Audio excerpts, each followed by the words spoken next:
When you see abuse of power, economic or political, it usually runs the gambit. Think of the abuse of power that has been exercised by the Republican nominee. I have not wanted to get into, if you notice in the national press, talking about Trump's behavior, his personal behavior. But what he said he did and does is a textbook definition of sexual assault. And think about this. But it's more than that.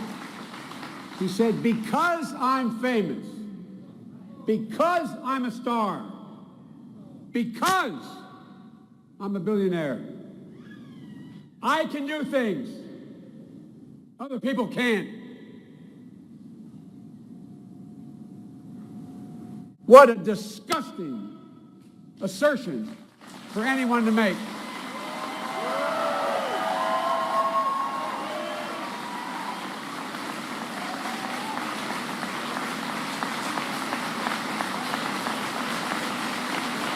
The press always asks me, don't I wish I were debating him? No, I wish we were in high school. I could take him behind the gym. That's what I wish.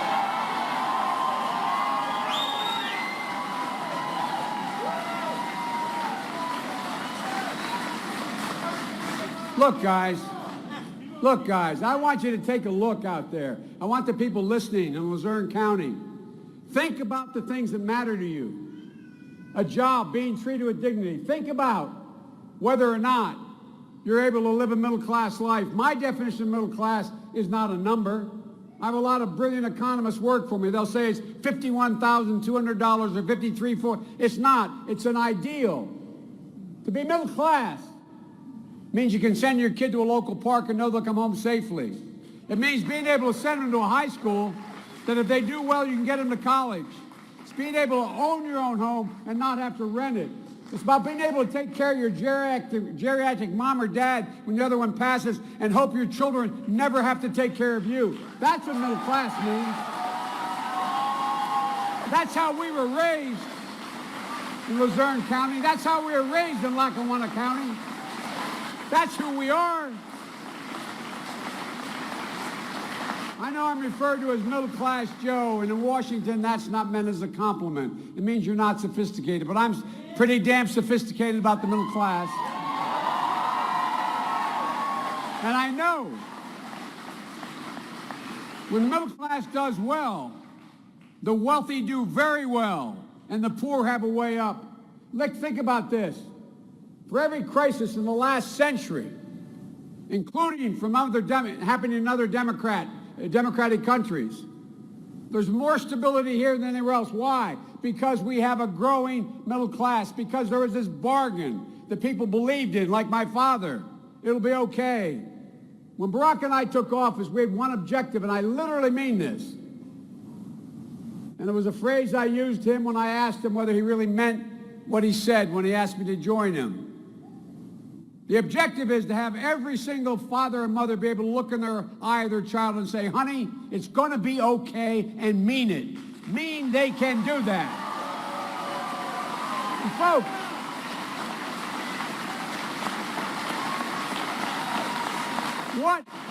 name me a single thing Trump is offering.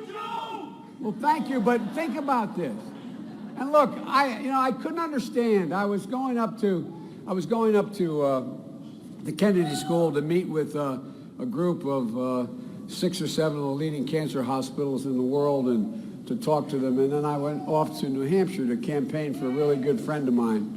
And she's running for the United States Senate, the present governor. And I couldn't understand. I was sitting with my staff in Air Force 2 in the cabin. And I really, this maybe happens to you guys sometimes. Something was really eating at me about this election. And I couldn't quite put my finger on it. And I finally figured it out.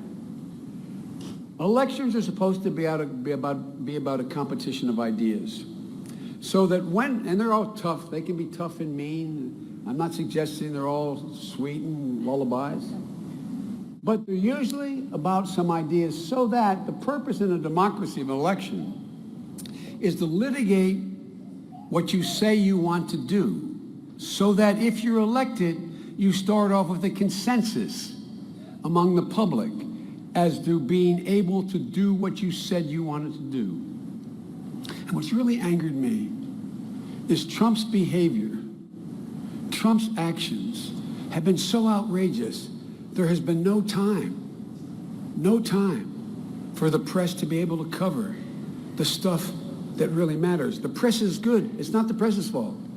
But when he says the things he says, it occupies, for example, in this administration with the help of Bobby, not a joke, we have the highest graduation rates in American history. More people are graduating from African-American neighborhoods and Hispanic neighborhoods than ever before. Now, that's good. But in ordinary times in a campaign, that would be the headline in any paper in America. But it's crowded out by this crudeness. It's crowded out by this dumbing down of the American dialogue because of this guy. Because I want people to know the Hillary I know. I've known her for over 40 years. I know her heart. I know her vulnerabilities like she does mine. But ladies and gentlemen, this is a woman who has been battered. Now, she's not complaining. But here's the deal.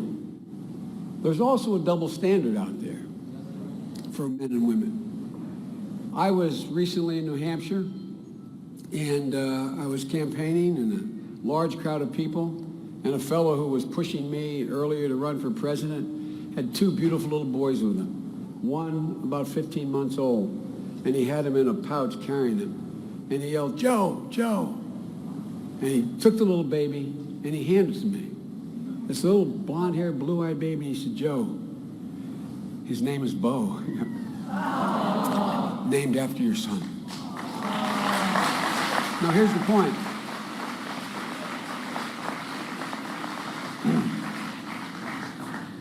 I started to cry.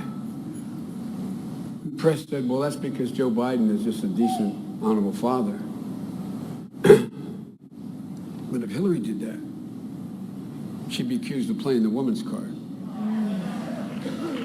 I could give you thousands of examples. So it's not a surprise this generous woman I know has closed up, is unwilling many times to show her heart.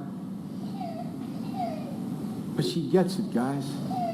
I want the public knowing the Hillary I know.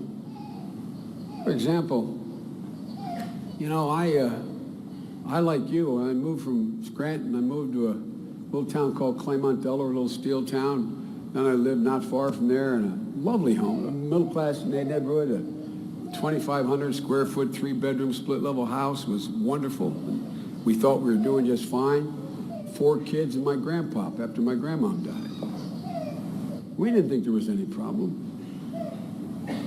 And I did pretty well in school. When I went to the equivalent of the Scranton Prep, called Archmere Academy, a working class but very, very challenging academic school. And I was a pretty good athlete. I was a high scorer, actually the run high scorer in my state. I was a good baseball player. I got scholarships. And I got an offer, a grant and aid, to go to Amherst University.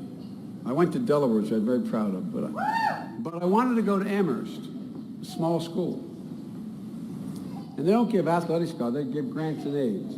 And even with the grant and aid, I couldn't get enough money to go.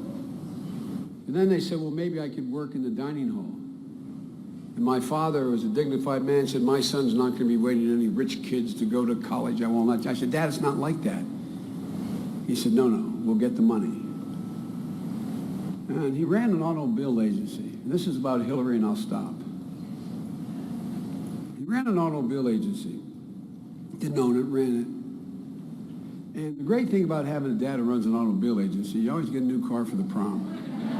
For real. Not a joke. And by the way, watch Jay Leno's Garage. You'll understand what I'm talking about. So, after my baseball game in this little steel town, Claymont, Delaware. My dad's agency was down in Newark, Delaware, where the university is, about a 20-mile drive. And I got my 51 Plymouth with bath towels as seat covers and my uniform still on. I blew down to Porter Chevrolet to pick up, it was the Chrysler D103 at the time. It was a beautiful car that he had Simonized for me. And I pulled my car in the usual spot. I would pull it in and ran in with my uniform on, my spikes in my hands, and said, "Mary, where's Dad?" She said, "Oh, honey, he's out in the lane going into the repair shop." My dad was a very dignified man, extremely well, the most often used phrase about my dad, he was graceful. And I walked through the door and I looked and saw him in the alley there, the road, and he was pacing back and forth. And my word is abiding, this is a true story. Pacing back, and he looked up and he looked at me and said, "Joey, oh, Joey, I'm so sorry. I am so sorry." And I thought this before cell phones, I thought something happened to my mom or one of my two brothers or my sister. I said, "Dad, what's the matter?" And he came over and had my shoulder and said, "Honey, I'm so damn ashamed. I went to the bank today. They won't lend me the money to send you to school, honey. I am so ashamed." This isn't just about what this economy is doing to not getting a bright kid to college. It's about the dignity and respect your parents should be treated with. It's about their ability or inability in a circumstance to not be able to deliver something they should be able to do for their children. Hillary gets it. It's a lot more than just the economy. It's about dignity. It's about respect. It's about being able to provide parents as best we can the ability to do the one thing they pray, that Bobby helped do with the act we just talked about, is let a parent be able to do something to help a child that has a problem or an opportunity. That's why Hillary, from the time she got out of school, worked for the Children's Defense Fund. That's what motivates Hillary Clinton. She wasn't joking. The only time I saw her open up, and I wish she could do more of it, was at the convention, or in the first debate, talking about how her grandfather worked at the silk mill for 50 years in Scranton, and how her dad, when he, quote, said, "Maybe the workers I didn't pay didn't do a good enough job," she said, "I'm glad my dad bending over a silk screen doing draperies never worked for you." Folks, dignity matters. How you treat people and how. My dad used to say, "I don't expect the government to solve my problem, but at least expect them to understand my problem. Just understand my problem." We can't solve all the problems, but we can sure do a hell of a lot better than we're doing now. And ladies and gentlemen, if we let Donald Trump somehow even get a significant minority in the vote, it says things to the rest of the world about us that are dangerous. I've traveled over 1,200,000 miles as Vice President of the United States. I go because I go to meet with heads of state, because when I speak to them, I speak for the President. I'm not the Secretary of State, the Secretary of Defense. They never have to wonder what I say is exactly what the President will do, because we have worked it out, and I have his confidence. And everywhere I go, this is not hyperbole, everywhere I go, I get asked by world leaders, "This can't be true, is it?" I was in Australia, and I'll end with this. I was in Australia with the Prime Minister had been re-elected by a smaller, a more narrow margin, talking about what we're going to do about our rebalancing and dealing with China and the American fleet. And I got a phone call from the former defense minister, but now the president of Latvia, say I have to come to the Baltic states, come back to speak with the presidents of Latvia, Lithuania, and Estonia. And they want me to make an address to all three nations, nationwide primetime address, to reassure them that we will protect them against a Russian invasion and keep our obligation of Article 5 in the NATO treaty true. Because Donald Trump is already doing damage to us. So I went, stopped in Washington, and went to reassure, think about having to do this, to reassure a NATO ally that the American people and the Republican Party would honor this commitment. As I was leaving, I got a call from the Prime Minister of Sweden. Would I please stop and tell his nation the same thing? This guy said last night in the debate, or 2 nights ago in the debate, he said the reason the campaign to take out Mosul, ISIS in Mosul, where we know they're plotting against the United States, is because Hillary Clinton's running? What message does that send to every world leader and every adversary about our military? What does it say? When 17 intelligence agencies, and he gets briefed now, what they call a presidential daily brief because he is a potential president, like Hillary Clinton gets briefed, and President I every morning. 17 agencies said that Russia and Putin are directly responsible for the cyber attacks in the United States. What does he say? He says, after being confronted, he says, we have no idea who's doing this. Could be anybody. Right now in Russia, Putin is maintaining his stability and popularity by the propaganda in Russia arguing that the United States is weak and failed. They don't know what they're doing. What does this play to when he says things like that? Either he is absolutely devoid of any intellectual content when he's saying this, or he's completely dangerous. So folks, look, I'm sorry to get worked up on this, but here's the deal. We are in a position today, and I'll end with this. We are in a position today. When I got elected as a 29-year-old kid, I was referred to, I had to wait 17 days to be eligible to be sworn in. For real, I did. And I was referred to as the young optimist and the young idealist. I tell you students, without fear of contradiction, I am more optimistic about America's prospects today than any time since the end of World War II. Not because of Barack Obama and Joe Biden, because of who we are as a people. No one else has a patch on our genes. We are the most powerful nation in the world. People follow us not because of our power, but the power of our example. That's why we're as strong as we are. China, the EU, no one can compete with us.